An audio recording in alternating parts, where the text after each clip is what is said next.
Hey, we're here with Bernardo Petit from the European Space Agency, and today we're going to be talking about the Orion service module. Bernardo, how are you doing? I'm doing fine. Thank you very much, and thank you for being here. How is ESA going to be leveraging the ATV technologies into the Orion service module?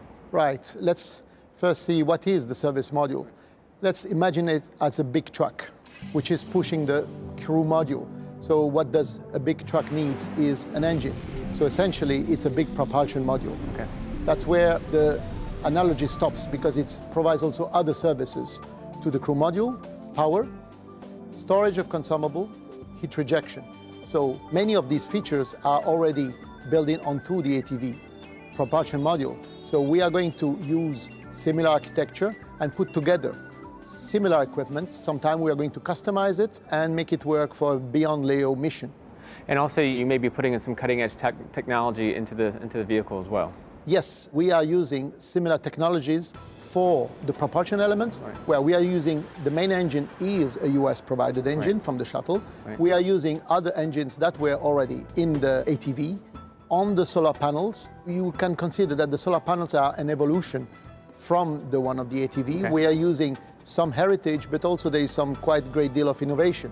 The storage of consumable is essentially similar, and of course what is being customized is the heat rejection, which is quite different, and also the structure itself, because it's really mission tailored. Since the service module will be attached to the crew module, what are some of the challenges of human rating a spacecraft? That's a great point, Chris. Human rating a spacecraft is very different if you do a low Earth orbit spacecraft or if you do an interplanetary spacecraft. Why? Because in low Earth orbit, you are not constrained by mass as much as you are when you go beyond low Earth orbit. Now, the challenge is that, of course, the crew has to be absolutely safe, Right. but we have also to respect the very stringent mass constraints that we have. So that's where the challenge and the ingenuity of our engineers is required, because you can't just make it everything double. If you put everything double, that will never fly. It will be totally safe, and it will be even safer because it stays on the ground. So it is a mix of redundancy, cross-strapping, reliability, and clever architecture that we have to implement in order to have it human-rated to guarantee in the end the full safety of the crew. So it's very important when you do your trade studies to kind of balance all those components. Indeed, and we are doing that in close cooperation with NASA. We cannot do that on our own. It will never work. You have always to see the vehicle as a single vehicle. There is not such a thing as the crew module and the service module. That will never work. You have to think about the Orion vehicle and to have an integrated Right. architecture that satisfies the requirement of human rating. When we develop a spacecraft that big, it's hard to rely on just one country to build everything. Who are some of the partners for ESA in developing the service module? Yes, it's a very articulated effort in Europe we're having to participate and build this service module. It is led by a country and a country being Germany and the company being Astrium, located in Bremen. And there are many other countries in Europe: France, Italy, Spain, Belgium, Switzerland, and some other countries that are also supporting the development of these spacecraft. In Europe, we are quite used to do cooperation within countries. That's all about ESA. The list is very long. I've just mentioned the important one that are providing hardware that then will be integrated in Bremen and then shipped to KSC for final integration and test with the rest of the Orion spacecraft. Is the service module going to be reused every single time, or is it something that you'll have to rebuild each time? We have to rebuild each time. The service module is totally expendable.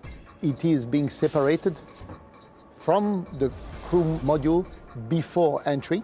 So it burns into the atmosphere while the crew perform entry and, of course, land safely the astronaut on the ground. Now, you currently work on the ISS as well. Indeed.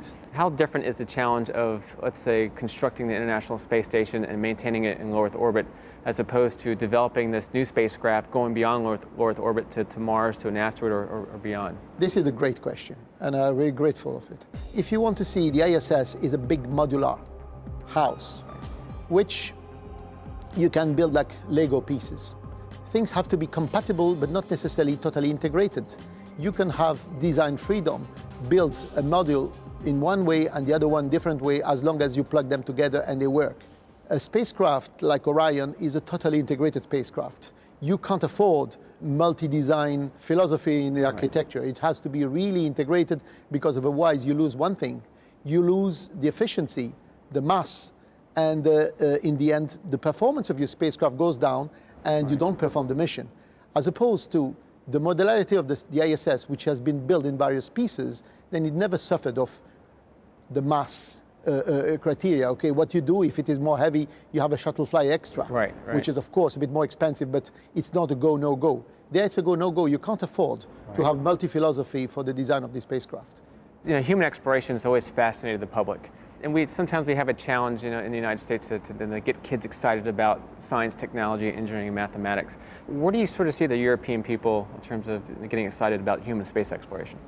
Well, I guess we're not that different. Okay. We are facing the same challenges, and we have to explain to the community at large and to the young people that intelligence is a great investment. Right. It is fine to listen to pop music, to watch sport, and I love pop music and I love sport. But intelligence is something very important. Education is something important. Innovation is something very important.